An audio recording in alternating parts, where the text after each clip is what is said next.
বেহদৰ বৈৰাগী হোৱা শান্তি আজিৰ মুৰলী 8 তাৰিখ 4 মাহ 2024 বাবাই কৈছে মৰমৰ সন্তানসকল এই দুচকুৰে যিয়ে দেখিবলৈ পোৱা এই সকলোবোৰ নাশ হৈ যাব সেয়েহে ইয়াৰ পৰা বেহদৰ বৈৰাগ্য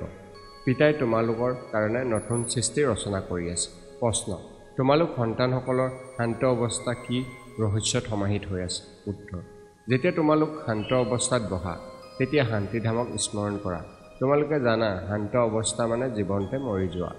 ইয়াত পিতাই তোমালোকক সৎগুৰুৰ ৰূপত শান্ত হৈ থাকিবলৈ শিকায় তোমালোক শান্ত হৈ থাকি নিজৰ বিকৰ্ম দগ্ধ কৰা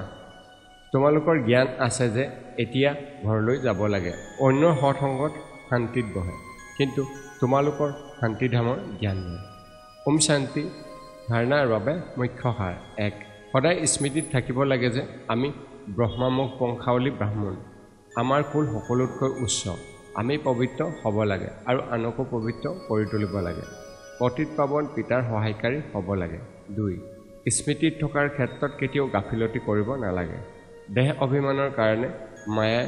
স্মৃতিত থকাৰ ক্ষেত্ৰত বিঘিনি আনে সেয়েহে প্ৰথমে দেহ অভিমান এৰিব লাগে যোগ অগ্নিৰে পাপ নাশ কৰিব লাগে বৰদান সাধনাসমূহৰ প্ৰবৃত্তিত থাকিও পদম ফুলৰ সমান উপৰাম আৰু স্নেহী হৈ থাকোঁতা বেহদৰ বৈৰাগী হোৱা শ্লোগান দুচিন্তাগ্ৰস্তসকলক